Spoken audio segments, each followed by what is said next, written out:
Elder Lawyer, let's read this vision of Obadiah 1:1. Political untouchables. When you read the book of Obadiah, there's no doubt that it's talking about one particular people. Elder Lawyer, let's read this vision of Obadiah 1:1. Yes, sir. The book of Obadiah 1 verse 1. The vision of Obadiah, thus saith the Lord God, concerning Edom. Concerning Edom. Now, why does it say, Elder Lawyer, concerning Edom? Because while the Bible tells us that Esau would begin to what? Call lands after their own names or after his names. He would begin to rename stuff. Right? So here it is. This is what? This is the vision of Obadiah concerning a nation, a race of people who were called Edomites or Edomites. Okay, the Bible don't call these people white people or Caucasian people. See? So these people have a biblical name. So in order to understand who we're talking about, you have to know who's Edom. Because they hid themselves by renaming everything or assimilating amongst other people, hiding under their history. Like these $5 Indians we see in the United States. You go to meet a chief. You go to meet, thank you, El Dorado. You go to meet a Indian chief, a Cherokee chief, right? You're like, man, you look like John Travolta. When did you become Gad? Right? It's like, this guy. Right. What's going on here? Tom Cruise is a chief of a whole tribe now? So you understand? So Esau is good at assimilating, right? Studying others' culture and assimilating into it. So you have to recognize and try to figure out who's Edom, because he have what? Hid himself amongst all races of people.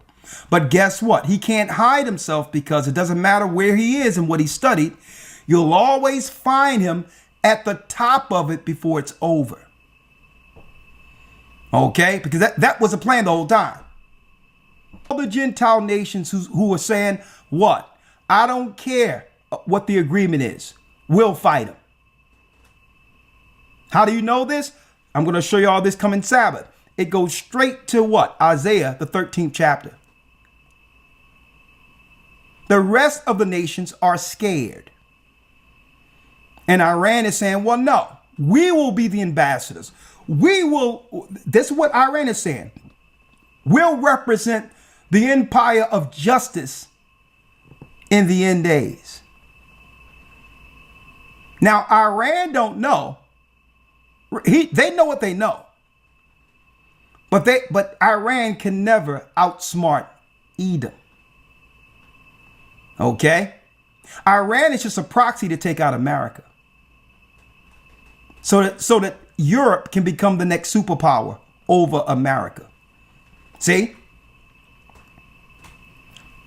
So this is why, that's right, the state of Israel is goading and instigating this war, regardless of America's politics. Because Iran is not trying to take out Europe. Iran is focused on taking out America and all its allies in the Middle East who what? Who have allied themselves with America.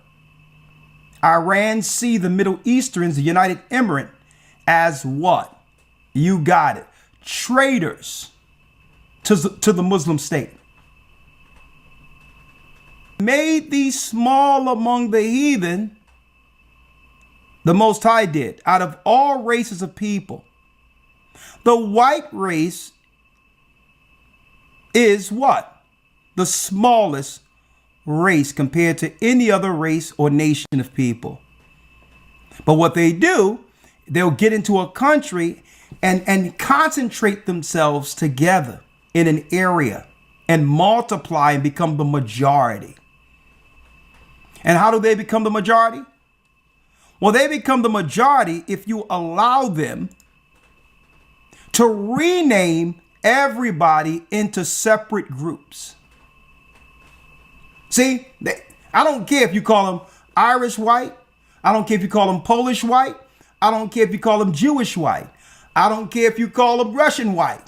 What they all gonna, when they all come together in a condensed area, what are they? White. So that makes them the majority. Okay. But if they can, through politics, separate people along any lines and have the control to do so, and say, well, guess what? No, you're not the 12 tribes of Israel together. No, you're black. You're Hispanic. See? Or you're Dominican. See? Oh, you're Haitian. See? You're Puerto Rican. See? Oh, you're Cuban. See? See, they got the power to rename people into separate groups, because if you identify that group and you identify with that group, you automatically become a minority compared to white people. You see that mind job right there? Even though we're the same people. So automatically they must use what? Psychological warfare to make us believe that there's more of them than us. Well, no, there isn't. We've just been divided and identified as a low minority group. And guess verse 3, the pride of thine heart have deceived thee, thou that dwellest in the clefts of the rock, whose habitation is high, that saith in his heart, who shall bring me down to the ground? Now, as you can see, Donald Trump, one thing I can respect about Donald Trump, he's operating in the full authority of Edom. And he's unapologetic about it. And that's why, guess what? I can respect a politician who's what? Who say exactly what's on his mind. Because the majority of the politicians out there, they're saying one thing but doing another. Right? And I'm going to tell you one thing about this Trump. He's unapologetic. Whatever he feels, he's calling the Pope all types of names. Okay? Right? And he's doing what he's doing.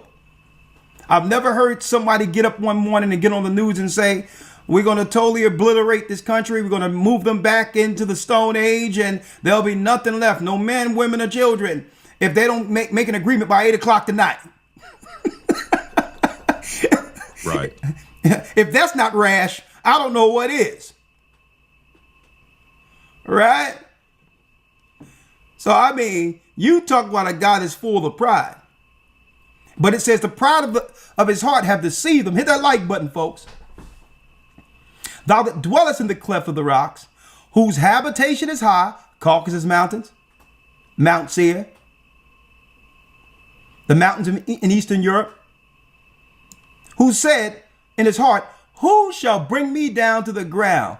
Who can oppose me? Is what Esau said. Like the example I can show you about what just happened to that beautiful sister over there in Africa. Who you think? Guess what? Who think that sister going to get justice? Esau's like, hey, who can bring me? Who can judge me when this is my setup? That's what Esau said. And check it out, Esau. Check out how Esau worked, Elder Lawyer. Right? I'm going to show you how prideful Esau is. He said, I'll tell you what. I'm going to take your woman into a predominantly black country. Okay? Now, I don't know what happened. I don't know there's a lot of alleged things out there, but I know